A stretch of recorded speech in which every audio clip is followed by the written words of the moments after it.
तक्षशिला से छेड़छाड़ करने पर पाकिस्तान पर यूनेस्को बरसा है, क्योंकि विश्व धरोहर सूची से बाहर करने की अब चेतावनी तक देनी पड़ रही है यूनेस्को को। ऐसा क्या कर दिया पाकिस्तान ने? प्राचीन भारत की गौरवशाली धरोहर तक्षशिला एक बार फिर पाकिस्तान की करतूतों की वजह से विवादों में है। इतिहास से छेड़छाड़ और सच्चाई को अपने हिसाब से ढालने की पुरानी आदत रखने वाले पाकिस्तान पर अब संयुक्त राष्ट्र की सांस्कृतिक संस्था यूनेस्को ने कड़ी आपत्ति जताई है। यूनेस्को का कहना है कि तक्षशिला स्थित मोहरा मुरादू और सिरकप जैसे ऐतिहासिक स्थलों पर किए गए तथाकथित संरक्षण कार्यों ने उनकी असली पहचान और ऐतिहासिक स्वरूप को नुकसान पहुंचाया है। और इस संस्था ने साफ साफ चेतावनी दी है कि अगर पाकिस्तान ने यह हस्तक्षेप नहीं रोके और नुकसान की भरपाई नहीं की तो तक्षशिला को खतरे वाली सूची में डाला जा सकता है और जरूरत पड़ने पर विश्व धरोहर सूची से बाहर भी किया जा सकता है। तक्षशिला की मॉडर्न मरम्मत और हमारे पड़ोसी की अकल का इंटरनेशनल डंका। वाह भाई वाह। दुनिया जिसे इतिहास से छेड़छाड़ कहती है, हमारा पड़ोसी उसे इतिहास का कायाकल्प मानता है। अब यूनेस्को जैसी संस्थाएं क्या जाने कि नया पेंट मारना और सदियों पुरानी धरोहरों को अपने हिसाब से रीडिजाइन करना कितनी बड़ी कला है। तक्षशिला के मोहरा मुरादू और सिरकप में जो कारनामा हुआ है उसे देखकर तो यही लगता है कि वहां के इंजीनियर्स ने प्राचीन बौद्ध भिक्षुओं की आत्माओं से सीधे संपर्क करके पूछा होगा, हुजूर जरा बताइए कि आपके जमाने में सीमेंट का कौन सा ग्रेड चलता था। यूनेस्को वाले परेशान हैं कि ऐतिहासिक स्वरूप बिगड़ गया है। अरे साहब, इतिहास तो बनता ही बिगड़ने के लिए है।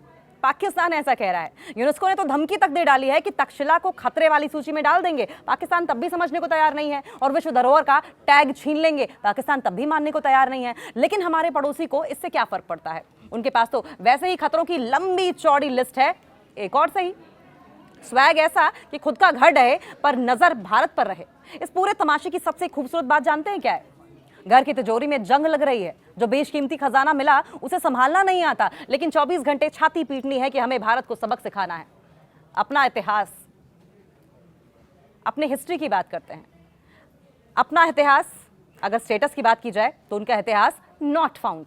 जो मुल्क अपनी जड़ों को मानने से इनकार करता है उसके लिए तक्षशिला सिर्फ पत्थरों का एक ढेर है। उन्हें लगता होगा कि जब तक इस प्राचीन यूनिवर्सिटी के खंडहरों में कोई आधुनिक शॉपिंग मॉल या नई कॉलोनी न काट दी जाए तब तक विकास कैसे दिखाई देगा। भारत पर निशाना और खुद पर जुर्माना। उधर भारत अपनी नालंदा और तक्षशिला की गाथाएं गाकर दुनिया में डंका बचा रहा है और इधर हमारे मियाँ जी इस बात में बिजी हैं कि कैसे तक्षशिला की दीवारों पर चूना पोतकर उसे नया लुक दे दिया जाए। उनका असली टारगेट तो भारत को नीचा दिखाना होता है, भले ही उस चक्कर में अपनी ही बची खुची इज्जत का कचरा हो जाए। अनोखा टैलेंट है इसे, और इसे मूर्खता कहते हैं, मूर्खता की पराकाष्ठा कहते हैं। आपके पास दुनिया के सबसे शानदार ऐतिहासिक स्थलों में से एक है जिसके आप अरबों का टूरिज्म कमा सकते थे, लेकिन नहीं, हम तो उसमें भी ऐसी कलाकारी दिखाएंगे कि यूनेस्को को खुद आकर कहना पड़े कि भाई तुम्हारे हाथ जोड़ते हैं, अब इसमें और सुधार मत करना। यूनेस्को की नासमझी देखी जाए तो गलती एक तरीके से यूनेस्को की ही है। वो समझ ही नहीं पा रहे हैं कि ये नुकसान नहीं बल्कि नया पाकिस्तान ब्रांडिंग हो सकता है। आने वाले दिनों में वो मोहनजोदाड़ो की गलियों में टाइल्स लगवा दें और हड़प्पा में कुओं में वाटर प्यूरिफायर फिट कर दें। कुछ नहीं कहा जा सकता, पाकिस्तान कुछ भी कर सकता है। खैर, जब तक पड़ोसी मुल्क अपनी इस अनोखी समझदारी और भारत फोबिया से बाहर निकलेगा तब तक शायद तक्षशिला के इतिहास को सिर्फ किताबों में ही ढूंढा जा सकेगा, क्योंकि हकीकत में तो वहां कंक्रीट का नया शाहकार खड़ा हो चुका होगा। विवाद की शुरुआत मार्च महीने में हुई जब एक आगंतुक ने पेरिस स्थित यूनेस्को में पाकिस्तान के स्थायी प्रतिनिधि को कुछ तस्वीरें और सूचनाएं भेजी। इन तस्वीरों में पंजाब पुरातत्व विभाग द्वारा किए जा रहे निर्माण कार्यों को दिखाया गया था। आरोप लगाया गया कि प्राचीन दीवारों को हटाकर नई दीवारें खड़ी की जा रही हैं और कई स्थानों पर उनकी ऊंचाई भी बढ़ाई जा रही है। इससे ऐतिहासिक संरचनाओं की मौलिकता प्रभावित हो रही है। पंजाब पुरातत्व विभाग का ग्रैंड मेकओवर इसे कहा जाए तो गलत नहीं होगा। जब इतिहास को नया प्लास्टर मिला, मानना पड़ेगा भाई, दुनिया में रिकंस्ट्रक्शन और रेनोवेशन के बहुत से उदाहरण आपने देखे होंगे, लेकिन सदियों पुरानी तक्षशिला की दीवारों को नया और मजबूत बनाने का ऐसा चमत्कारी आइडिया सिर्फ हमारे पड़ोसी मुल्क पाकिस्तान के पास से ही आ सकता है। पंजाब पुरातत्व विभाग के जांबाज इंजीनियर्स ने सोचा होगा कि ये राजा महाराजा और बौद्ध भिक्षु भी क्या खोखला काम करके गए हैं। 2000 साल में ही दीवारें पुरानी लगने लगी हैं। लाओ जरा सीमेंट बजरी मार के इसको चमका देते हैं। यूनेस्को वाले भी गजब है। मार्च के महीने में पेरिस में बैठे पाकिस्तान के स्थायी प्रतिनिधि को किसी अति उत्साही टूरिस्ट ने कुछ तस्वीरें क्या भेज दी, वहां हड़कंप मच गया। अब यूनेस्को को कौन समझाए कि प्राचीन दीवारों को हटाकर दीवारें खड़ी करना कोई अपराध थोड़ी ना है, बल्कि इतिहास को अपग्रेड करना है। पाकिस्तान में तो ऐसा ही चलता है। स्मार्ट तक्षशिला का नया ढांचा होगा। ऐतिहासिक दीवारें, हेरिटेज, सब कुछ खत्म, कोई मतलब नहीं। इस पूरे ऐतिहासिक चमत्कार की बारीकियों को अगर समझा जाए तो हाइट बढ़ाने का नया रिकॉर्ड कायम कर रहा है पाकिस्तान। आरोप है कि दीवारों की ऊंचाई बढ़ा दी गई है। अरे भाई, अगर तक्षशिला की दीवारें थोड़ी ऊंची हो जाएंगी तो वहां आने वाले चोर उचक्कों और अतिक्रमण करने वालों को दिक्कत होगी ना। पुरातत्व विभाग तो सुरक्षा बढ़ा रहा था, पर यूनेस्को को इसमें मौलिकता का नुकसान नजर आ गया। ये तो बिल्कुल ऐसा है कि 2K से 4K रेजोल्यूशन करने की कोशिश हो रही है। प्राचीन पत्थर थोड़े घिसे पिटे और बेरंग दिख रहे थे। हमारे पड़ोसी के इंजीनियर्स ने ये बर्दाश्त नहीं हुआ। उन्होंने सोचा कि जब तक दीवारों पर बढ़िया फिनिशिंग और नया लुक ना आ जाए तब तक इंस्टाग्राम पर रील्स कैसे बनेंगी। इतिहास को ब्लैक एंड व्हाइट से सीधे कलरफुल बनाने की इस तकनीक को दुनिया समझ ही नहीं पा रही है, सिर्फ पाकिस्तान समझता है।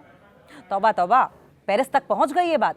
सबसे मजेदार बात तो यह है कि सीक्रेट मेकओवर चल ही रहा था कि किसी ने पेरिस चिट्ठी भेज दी और अब पेरिस में बैठे उनके प्रतिनिधि सोच रहे होंगे कि यार हम दुनिया से कर्ज मांगे या तक्षशिला की दीवारों का हिसाब दें। उधर भारत अपनी पुरानी धरोहरों को सजोने के लिए दुनिया भर के एक्सपर्ट्स बुलाता है और इधर हमारे पाकिस्तान, हमारे पड़ोसी मुल्क ने अपने लोकल ठेकेदारों को बुलाकर कह दिया कि भाई जरा तक्षशिला का फ्रंट लुक ठीक कर देना, मेहमान आने वाले हैं। इसे कहते हैं दूरदर्शिता। जब मुल्क का अपना कोई भविष्य नजर ना आ रहा हो तो भूतकाल को ही वर्तमान की ईंटों से बदल डालो। अब देखना यह है कि इस नई नवेली चमचमाती प्राचीन तक्षशिला को देखने कौन कौन से टूरिस्ट आते हैं या फिर यूनेस्को वाले इस आधुनिक अजूबे को अपने लिस्ट से ही साफ कर देते हैं। इसके बाद यूनेस्को ने पाकिस्तान के पुरातत्व और संग्रहालय विभाग और राष्ट्रीय धरोहर मंत्रालय के साथ संयुक्त तकनीकी निरीक्षण भी किया। निरीक्षण के दौरान पंजाब पुरातत्व विभाग अपने कार्यों को संरक्षण की प्रक्रिया बताता रहा, लेकिन वो मोहरा मुरादू और सिरकप में किए गए कामों से जुड़े आवश्यक दस्तावेज, प्रभाव मूल्यांकन रिपोर्ट और पहले और बाद की तस्वीरें दिखाई नहीं पाया। और यही नहीं, अधिकारियों ने स्वीकार कर लिया कि कई स्थानों पर सीमेंट और मॉडर्न कंस्ट्रक्शन, आधुनिक निर्माण सामग्री का भी इस्तेमाल किया गया है। देखिए, सवाल तो यह है कि लापता फाइलों और चमचमाटे सीमेंट का क्या यह ऐतिहासिक तमाशा है? लीजिए साहब, कहानी में अब थोड़ा सा ट्विस्ट जरूर आ गया है, एक नया मोड़ आ गया है जहां हमारे पड़ोसी देश की संस्कारी कार्यप्रणाली की असली खूबसूरती निखर कर सामने आई है। यूनेस्को की टीम जब पाकिस्तान के पुरातत्व विभाग और राष्ट्रीय धरोहर मंत्रालय के साथ जॉइंट इंस्पेक्शन करने जमीन पर उतरी तो वहां जो खेल हुआ वहां वो किसी ब्लॉकबस्टर कॉमेडी फिल्म से कम नहीं था। पंजाब पुरातत्व विभाग के अधिकारी सीना तानकर यूनेस्को के इंटरनेशनल एक्सपर्ट्स के सामने खड़े हो गए और बोले, सर जी, आप जिसे बर्बादी कह रहे हैं वो असल में हमारी गुप्त संरक्षण तकनीकी है, लेकिन आप क्या जाने, यूनेस्को को क्या पता कि गुप्त संरक्षण तकनीकी क्या होती है। लेकिन जैसे ही यूनेस्को ने पूछा, अच्छा तो जरा इस काम के कागजात, इम्पैक्ट असेसमेंट रिपोर्ट और काम से पहले और बाद की तस्वीरें दिखाना, वैसे ही अधिकारियों का वही हाल हुआ जो स्कूल में होमवर्क भूलने वाले बच्चे का होता है। रिपोर्ट और तस्वीरों की अगर बात करें तो वो तो डिलीट हो गई हैं। अरे भाई, यूनेस्को वालों को इतनी भी अकल नहीं है कि जब दीवारें खुद नई और चमचमाती खड़ी हैं तो पुरानी तस्वीरों की क्या जरूरत है। बिफोर और आफ्टर की फोटो तो वो लोग मांगते हैं जिन्हें अपनी कला पर भरोसा नहीं होता। हमारे पड़ोसी के इंजीनियर्स का विजन तो इतना साफ था, उन्होंने ना तो कोई रिपोर्ट बनाई, ना ही किसी कागजी कार्रवाई में वक्त बर्बाद किया। सीधा ठेकेदार को फोन मिलाया, कहा कि अरे भाई 2 ट्रॉली सीमेंट और बढ़िया वाली कंक्रीट भेजे, तक्षशिला की मरम्मत करनी है। जब सच उबल उबल कर बाहर आने लगे, जी हाँ, हमने सीमेंट लगाया तो क्या करें, क्या करेंगे आप, यह एटीट्यूड है पाकिस्तान का। आखिर जब यूनेस्को ने ज्यादा कुरेदना शुरू किया तो हमारे मासूम अधिकारियों ने बड़े भोलेपन के साथ मान लिया कि हाँ साहब, माना कि कई जगह सीमेंट और मॉडर्न कंस्ट्रक्शन मटेरियल इस्तेमाल हुआ है, अब क्या 2000 साल पुराने पत्थरों को जोड़ने के लिए हम उस जमाने का गारा मिट्टी ढूंढने जाएंगे? बाजार में जब ब्रांडेड सीमेंट मिल रहा है तो हम पुरानी तकनीकी पर क्यों मरें? बहुत ही शानदार लॉजिक दिया इन्होंने। गांधार कला की सदियों पुरानी वास्तुकला को अल्ट्राटेक और एसीसी सीमेंट की मजबूती देना, इसे कहते हैं फ्यूचरिस्टिक अप्रोच। दस्तावेज गायब है। जो देश अपनी नेशनल इकोनॉमी का बही खाता नहीं संभाल पा रहा है, दुनिया उससे तक्षशिला के कागजात मांग रही है। हद है, जाती की जाती हो रही पाकिस्तान के साथ। कैसे आप उनसे डॉक्यूमेंट्स मांग रहे हैं? कैसे एक ऐतिहासिक धरोहर को संरक्षित करने की बात की उम्मीद उनसे कर रहे हैं? रिपोर्ट्स और फाइलों का क्या है? वो तो वैसे भी वहां के सरकारी दफ्तरों में चाय के कप रखने और समोसे खाने के काम आती है। उधर भारत अपनी प्राचीन धरोहरों की एक एक ईंट का डिजिटल रिकॉर्ड रख रहा है, 3D मैपिंग करा रहा है, और इधर हमारे पाकिस्तान में तक्षशिला के मोहरा मुरादू को अपने घर का वॉशरूम समझकर आधुनिक मटेरियल से वाटरप्रूफ कर दिया गया है। यूनेस्को वाले अपना सर पीट रहे हैं और कह रहे हैं कि हमारे पड़ोसी मन ही मन ये सोच रहे होंगे कि चलो कागजात भले ना मिले हों, पर दीवार तो अब कम से कम अगले 50 साल तक नहीं गिरेगी। तस्वीरों में साफ दिखाई दिया है कि जहां प्राचीन पत्थर अनियमित आकार के थे, वहां नई दीवारों के चमकदार और जैसे आकार वाले पत्थर आधुनिक पत्थर लगाए गए हैं। एक्सपर्ट्स का कहना है कि विश्व धरोहर स्थलों पर सीमेंट का उपयोग यूनेस्को के संरक्षण नियमों का गंभीर उल्लंघन माना जाता है और इससे न केवल ऐतिहासिक प्रामाणिकता कमजोर होती है, बल्कि किसी देश की सांस्कृतिक विश्वसनीयता पर भी सवाल खड़े होते हैं। और ये तक्षशिला का एक तरीके से अल्टीमेट क्लाइमेक्स पाकिस्तान ने बना दिया है। यूनेस्को की विदाई और हमारे पड़ोसी की इंटरनेशनल ढिठाई कह लीजिए। तो साहब, किस्सा आपने आखिरी और सबसे रोमांचक मोड़ पर पहुंच चुका है। यूनेस्को की टीम ने अपना सिर पीट लिया है, अपनी फाइलें समेट ली हैं और जाते जाते पाकिस्तान के हुक्मरानों को एक कड़ी चेतावनी दे डाली है। या तो इस आधुनिक कलाकारी को रोक दिया जाए और तक्षशिला का असली रूप वापस लाओ, वरना हम इसे खतरे वाली सूची में डाल देंगे और वर्ल्ड हेरिटेज का तमगा आपसे वापस ले लेंगे। लेकिन हमारे पड़ोसी के हौसले देखिए। इस धमकी को सुनकर वहां के राष्ट्रीय धरोहर मंत्रालय के अधिकारियों ने ठेंगा दिखाते हुए मन ही मन सोचा कि क्या होगा, क्या ही कर लेंगे। अरे ले जाओ अपनी हेरिटेज लिस्ट को। वैसे भी उस लिस्ट से हमें कौन सा IMF का लोन मिल रहा था। हमारे पास अपनी कम खतरों वाली सूचियां हैं, एक और खतरे वाली सूची ही सही। सस्टेनेबल बर्बादी का ग्लोबल मॉडल तैयार कर रहा है पाकिस्तान। दुनिया भर के इतिहासकार रो रहे हैं कि गंधार कला का कबाड़ा हो गया, पर हमारे पड़ोसी का विजन तो बिल्कुल साफ है। सस्ते में वर्ल्ड क्लास काम, जो काम दुनिया भर के पुरातत्वविद करोड़ों डॉलर और सालों की रिसर्च के बाद करते हैं, उसे हमारे पड़ोसी ने एक लोकल राजमिस्त्री 2 कट्टे सीमेंट और 3 बाल्टी सफेदी की मदद से संडे के संडे निपटा दिया। इसे कहते हैं स्मार्ट बजटिंग। टूरिज्म की नई परिभाषा गढ़ दी है पाकिस्तान ने। यूनेस्को को डर है कि सैलानी आना बंद ना हो जाए। अरे साहब, सैलानी तो पहले भी वहां सिर्फ खंडहर देखने आते थे। अब जब वो आएंगे तो उन्हें तक्षशिला में नया पाकिस्तान का कंक्रीट मॉडल दिखाई देगा। आतंकवाद की वजह से पाकिस्तान में वैसे भी सैलानियों ने जाना बंद कर दिया था। बची खुची धरोहर जो थी, पाकिस्तान की नजरों में जो खंडहर था, उसे मॉडर्नाइज करके अब वो स्कोप भी बंद कर दिया है। प्राचीन बौद्ध भिक्षुओं की गुफाओं में जब मॉडर्न टाइल्स और पट्टे की फिनिशिंग दिखेगी तो लोग कला की तारीफ करते नहीं थकेंगे।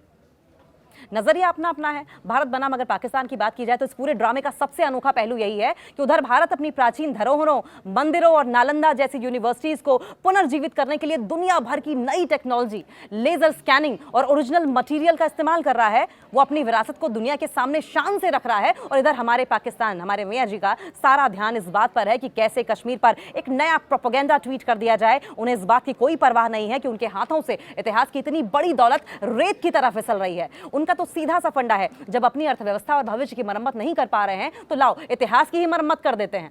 इतिहास की मरम्मत करके अपना दिल बहला लेते हैं।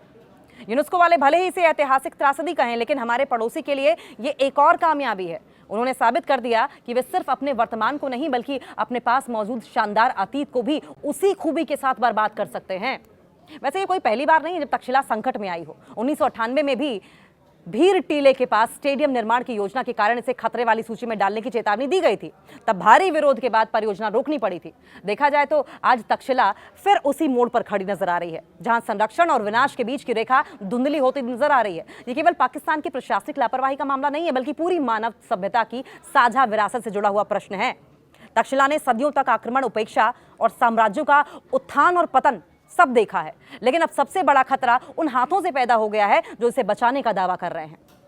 तक्षशिला का टाइम ट्रैवल तो देखिए, 1998 का स्टेडियम और 2026 का सीमेंट। मानना पड़ेगा बॉस, हमारे पड़ोसी मुल्क की क्रिएटिविटी में समय के साथ साथ कोई गिरावट नहीं आई है। इतिहास गवाह है कि ये पहली बार नहीं है जब उन्होंने तक्षशिला जैसी वैश्विक धरोहर के साथ ऐसा मजाक किया हो। साल 1998 याद कीजिए, जब दुनिया भर के इतिहासकार तक्षशिला के भीर टीले की खुदाई में प्राचीन सभ्यता के अंश ढूंढ रहे थे। तब वहां के हुक्मरानों का विजन कुछ और था। उन्होंने सोचा कि अरे भाई, इन 2-2.5 हजार साल पुराने पत्थरों को देखकर क्या मिल जाएगा, लाओ यहाँ एक चमचमाता क्रिकेट स्टेडियम बना देते हैं। चौके छक्के लगेंगे तो बौद्ध भिक्षुओं की आत्माएं भी खुश हो जाएंगी। तब यूनेस्को ने डंडा दिखाया, दुनिया भर में थूथू हुई और भारी मन से उन्हें वो स्टेडियम प्रोजेक्ट तुरंत वहीं के वहीं रोकना पड़ा। वरना आज तक्षशिला के इतिहास में लिखा होता कि ये वही पावन भूमि है जहां मौर्य काल में चाणक्य नीति सिखाई जाती थी और 1998 में वसीम अकरम ने यॉर्कर मारी थी। रक्षा की जब भक्षक बन जाए तो क्या किया जाए। आज इतिहास फिर खुद को दोहरा रहा है। फर्क सिर्फ इतना है कि जब वो तक्षशिला को मिटाकर कुछ नया बनाना चाहते थे और आज उसे बचाने के नाम पर उसका कबाड़ा कर रहे हैं। इसे कहते हैं शुद्ध प्रशासनिक टैलेंट। ये धुंधली होती रेखा सबको दिखाई दे रही है, पाकिस्तान के अलावा दुनिया परेशान है। कि संरक्षण कैसे किया जाए। कंजर्वेशन और डिस्ट्रक्शन के बीच की ये लाइन जो है वो गायब होती दिखाई दे रही है पाकिस्तान में, और प्रोबेबली पाकिस्तान को समझ भी ना आता हो, लेकिन वहां के अफसरों के लिए तो दोनों एक ही बात है।